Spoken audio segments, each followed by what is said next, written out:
Finally, 100,000 is here.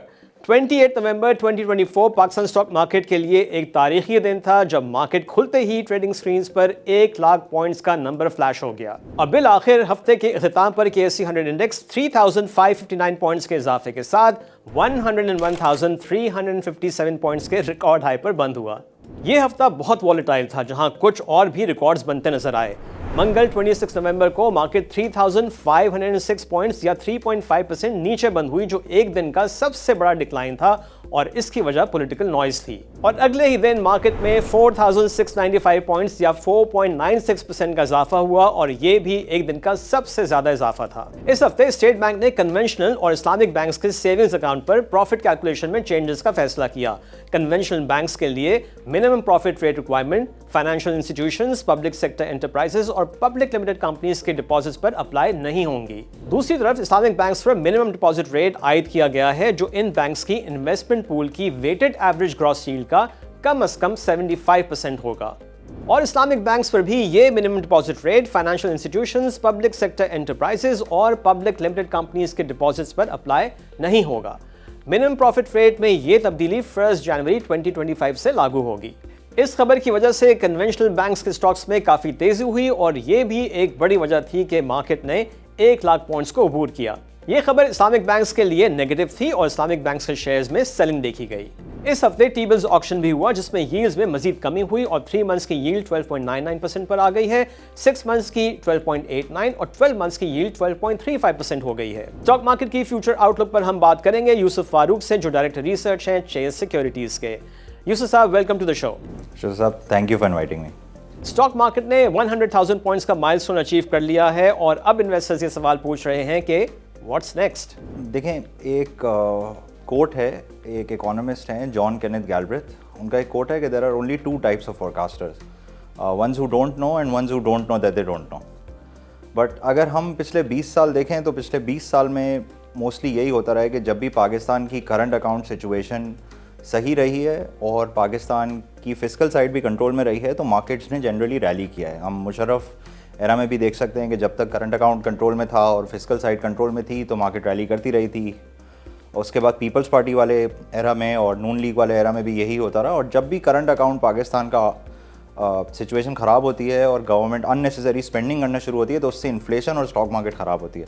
अगले साल के अंदर फ़िलहाल करंट अकाउंट सिचुएशन जो है वो मुनासिब लगती है। इस वक्त भी सेंट्रल बैंक हर महीने कोई $500 मिलियन की बाइंग कर रहा है और current account situation is settled. और दूसरा ये है कि गवर्नमेंट बहुत ज़्यादा फिस्कल साइड पे भी जो है वो कंजर्वेटिव है IMF प्रोग्राम की वजह से। जब तक ये चीज़ें रहेंगी तो हमें लगता है कि मार्केट रैली करती रह सकती है। अच्छा यूसुफ साहब, अगर हम अगले 1 साल का व्यू लें तो आपको मार्केट में कितनी अपसाइड नज़र आती है? देखिए, हम जनरली शॉर्ट टर्म टारगेट्स देना अवॉइड करते हैं और हमारी कोशिश यही होती है और हमारी एडवाइस रिटेल इन्वेस्टर्स को यही होती है कि वो एक लॉन्ग टर्म व्यू लेके मार्केट में आएँ। और 1 साल के अंदर कुछ भी हो सकता है, but the long term trajectory जो पाकिस्तान में सारी कंपनीज़ की रही हैं वो ये है कि एक अर्निंग्स ग्रोथ भी आती रहती है, डिविडेंड्स भी बड़े होते रहते हैं और कंपनीज़ हर साल बड़ी होती जाती हैं। बट हाँ, इस वक्त अगर आप कंसेंसस एस्टिमेट्स देखेंगे तो आपको लगेगा कि 25 से 30% का शायद अगले साल भी इंडेक्स रिटर्न दे सकता है। बट ज़ाहिर है बहुत सारे फैक्टर्स हैं जो इसको अफेक्ट कर सकते हैं, both on the upside and on the down side. अगर इंटरेस्ट रेट्स में कोई बहुत शार्प मूवमेंट हो जाती है, ऑन द डाउन साइड अगर उम्मीद से ज़्यादा मूवमेंट हो जाती है कि अगर सिंगल डिजिट में बहुत जल्दी चले आते हैं इंटरेस्ट रेट्स तो इससे ज़्यादा रिटर्न भी बन सकता है। अगर फ़र्ज़ करें ऑयल प्राइसेस वगैरह बढ़ जाती हैं और इन्फ्लेशन उस तरीके से नहीं नंबर्स आते जो अभी एक्सपेक्ट किए जा रहे हैं तो फिर ज़ाहिर है शायद ये रिटर्न ना बने। बट अभी फ़िलहाल लाइकलीहुड यही लगती है कि फ़िक्स्ड इनकम रिटर्न से एक्विटी मार्केट बहुत बेहतर रिटर्न शायद ओवर द नेक्स्ट ईयर दे दे, even though we avoid giving short term forecast. अच्छा, ये बताएं कि वो कौन से सेक्टर्स हैं जो अब भी अट्रैक्टिव हैं? देखें, अगर हम हिस्टोरिकल ट्रेंड्स देखें तो हमें नज़र ये आएगा कि देखें बैंक्स इस वक्त, क्योंकि banks have performed really well over the last 2 to 3 years, तो हमें लगेगा कि बैंक्स के स्टॉक्स अब हिस्टोरिकल हाइज के पास तो नहीं, बट बैंक्स के स्टॉक्स ने काफ़ी अच्छी परफॉर्मेंस दे दी है। अब there are some sectors of course जहाँ पे ये परफॉर्मेंस नहीं आई है। अब जैसे फ़र्ज़ करें ऑटोज़ हो गया या ऑटो पार्ट्स हो गया या सीमेंट्स हो गए या स्टील्स हो गए, तो ये वो सेक्टर्स हैं जिनके अंदर अभी ज़ाहिर है अर्निंग्स भी उस तरीके से नहीं आ रही जिस तरीके से पहले हिस्टोरिकली आती थी। और इन सेक्टर्स में ज़ाहिर है there is a lot of space. But ज़ाहिर है हर सेक्टर के अपने अपने चैलेंजेस भी हैं। सीमेंट में इस वक्त डिमांड बहुत कम है, इवन दो मार्जिन वहाँ पे सस्टेन्ड है, बट डिमांड काफ़ी कम है, वो आहिस्ता आहिस्ता बढ़ेगी।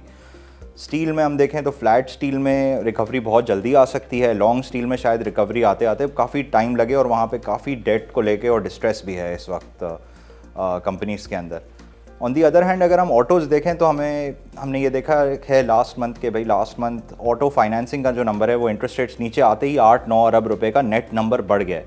तो नेट नंबर बढ़ने का मतलब ये है कि अगर 3 मिलियन की लिमिट है तो 3-4 हज़ार गाड़ियाँ शायद इस वक्त लीज़ पे बिकना शुरू हो गई हैं। और ये अभी लीजिंग होना स्टार्ट हुई है। तो जैसे जैसे इंटरेस्ट रेट्स नीचे आते जाएंगे तो ऑटो सेल्स बढ़ सकती हैं, ट्रक सेल्स बढ़ सकती हैं, वापस Aahista Aahista construction activity start हो सकती है। अब हम एक ग्रेजुअली, अभी शायद economic growth over the next year भी बहुत तेज़ी से ना हो, बट ग्रेजुअली हम एक इकोनॉमिक ग्रोथ के टाइम की तरफ जो है वो आहिस्ता आहिस्ता जाएंगे, जिसके अंदर जो है वो cyclical sectors can do really well. अच्छा ये बताएं, IMF के प्रोग्राम में होते हुए हम मैक्रो इकोनॉमिक स्टेबिलिटी तो देख रहे हैं, लेकिन टैक्स कलेक्शन का टारगेट मिस हो रहा है, इसका आप क्या इम्पैक्ट देख रहे हैं? देखें, इससे मोस्ट लाइकली ये हो सकता है कि किसी वक्त गवर्नमेंट जो है, हमारा ख्याल है कि शायद पेट्रोलियम डेवलपमेंट लेवी बढ़ा के और इस टारगेट को पूरा कर सकती है। टैक्स टारगेट मिस होना कोई बहुत बड़ी बात नहीं है जिस वक्त इकॉनमी इतनी ज़्यादा स्लो हुई हुई हो, क्योंकि जब इकॉनमी रिकवर करना स्टार्ट होगी तो हम शायद टैक्स टारगेट्स बीट भी कर रहे होंगे। तो इस वक्त यही है कि देखें, पाकिस्तान में एक बहुत बड़ी कलेक्शन पोर्ट्स पे होती है, इंपोर्ट ज़ाहिर श्रिंक हो गई हैं काफ़ी हद तक। तो टैक्स टारगेट जिस वक्त बजट भी आया था तो उस वक्त भी आप ज़्यादातर कमेंटेटर्स को सुनेंगे तो एक्सपेक्टेशन यही थी कि टैक्स टारगेट्स मिस होंगे। तो कोई सरप्राइज़ नहीं है टैक्स टारगेट्स मिस होना। जैसे जैसे इकॉनमी रिकवर करेगी तो टैक्स टारगेट्स भी मीट होना शुरू हो जाएंगे। और अगर गवर्नमेंट को कोई स्पेस चाहिए होगी तो वो एग्री पे टैक्स लगा के या मोस्ट लाइकली रिग्रेसिव और PDL लगा के ही जो है वो टैक्स टारगेट्स को पूरा किया जाएगा। यूसुफ साहब, आपका बहुत शुक्रिया। शुजा साहब, thank you for inviting me. और अब नजर डालते हैं अगले हफ्ते के इंपॉर्टेंट इवेंट्स पर। हफ्ते के पहले दिन इन्फ्लेशन के नंबर्स आएंगे और इसके साथ साथ ट्रेड डेटा भी जारी किया जाएगा। ट्यूसडे को oil sales and cotton ginning के नंबर्स आएंगे, थर्सडे को cement sales and forex reserves का डेटा, और जुमे को वीकली इन्फ्लेशन के नंबर्स जारी किए जाएंगे। और अब इस हफ्ते के टॉप 5 गेनर्स। इस हफ्ते बैंक ऑफ पंजाब की शेयर प्राइस में सबसे ज्यादा इजाफा हुआ, जो 36.3% रहा। अस्करी बैंक 27.7%, हबीब बैंक की शेयर प्राइस में 25.1% का इजाफा हुआ।